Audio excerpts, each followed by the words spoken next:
The O5 Council have willingly and purposefully created almost every single SCP in existence. It is their great secret, one that they have built an entire empire around. Everything from the hierarchy to the structure of the SCP Foundation has facilitated the obfuscation of the truth, and their secret has killed thousands of innocents and doomed millions more. Today, I will explain how and why they did it. But first we need to talk about cybersecurity, specifically malware, and who better than today's sponsor, NordVPN.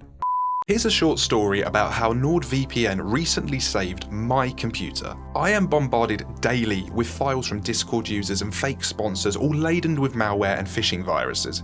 Well, recently, a rather well-known Discord user, the CEO of an SCP game no less, got his account hacked and started sending dodgy links to everyone, including me. It didn't affect me because I had NordVPN installed and the threat protection turned on. So instead, I got a lovely little warning when I clicked it being like, "Ooh, that's some dodgy shit there, Ilu, I wouldn't click that." You see, the one time you open up a file from a friend or another user could be the one time that it is a fake or a compromised account, and now you have unknowingly downloaded some sketchy shit that is scraping your data, forcing pop-ups in your face, and you've no idea where it came from. NordVPN's threat protection is a device lifesaver. If you download a dodgy file, it will instantly detect it and delete it from your device before it can cause any harm. It also stops internet trackers and stops intrusive internet adverts. Follow my link and you can get the discounted 2-year plan plus 4 months for free, and it is completely risk-free with a 30-day money-back guarantee. Don't risk it out there, be safe. Follow my link and go and get NordVPN. Turn on threat protection and protect your devices today. You wouldn't think at first glance that the SCP-001 proposal, the sheaf of papers, is the most dangerous object in the entire SCP universe. But every world-ending, reality-destroying, creation-eating, god-tier entity in the entire database was made by the sheaf of papers.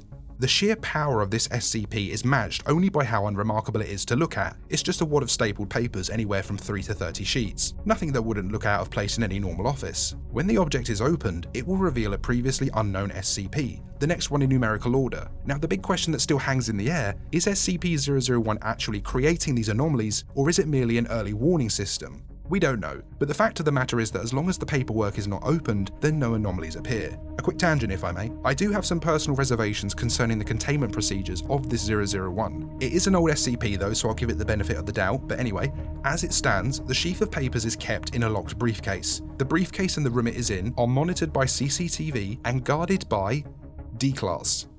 Yes, D-Class. Why D-Class? Surely something that is this important should be guarded by people that are absolutely loyal to the Foundation and their cause. If I was an O5 Council member, I would be thinking, okay, I have this paperwork that could literally create an entity that could Thanos snap our timeline out of existence. I want to be able to sleep at night, so I'm going to get MTF Alpha 1, the red right hand, and MTF NU7 hammer down to guard this thing with everything from my most loyal agents to nuclear weaponry, so that no one can come along and just start spawning in the next Scarlet King. I certainly wouldn't trust the fate of creation to some nutjob off death row. So how did the O5 Council create almost every single SCP? In order to open the briefcase to access SCP-001, it requires unanimous special clearance from the entire Council. So that means, if we are to believe that this is the SCP-001, the proper one, the real deal, the O5 Council have agreed, sanctioned, and given their blessing for the sheaf of papers to be opened nearly 8,000 times. The anomalies can't exist without 001 being opened, and 001 can't be opened without a unanimous vote in favour from the O5 Council. The O5 Council in this case surpass even the deadliest creatures they claim to protect us from, because the aforementioned creatures wouldn't exist if it wasn't for the 001 being opened, which the Council would have had to have agreed to do in the first place. So I'm O51, I've just opened the paperwork and I'm reading about the living room, SCP-002.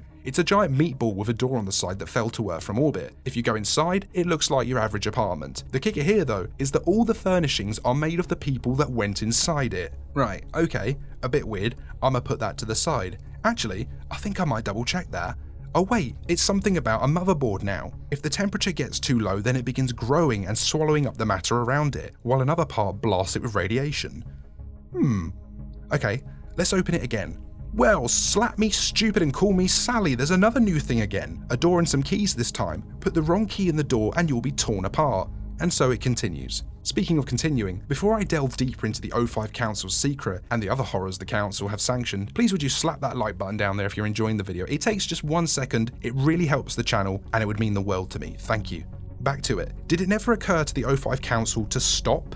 What about after 076, Abel, the Foundation's own version of Kratos, with inhuman strength and a hatred for humans that slaughters everyone he comes across? If that wasn't bad enough, he can swap bullets out of the air, produce an infinite number of weapons, and go for more than an hour without oxygen. Oh, and sometime after you've killed him, he regenerates, and the rampage starts all over again. What about after 096, an immortal regenerative humanoid creature that will hunt down and kill anyone that sees its face? This thing took down an AWACS plane, wiped out an entire mobile task force, and it killed a baby while it was still sat in its car seat.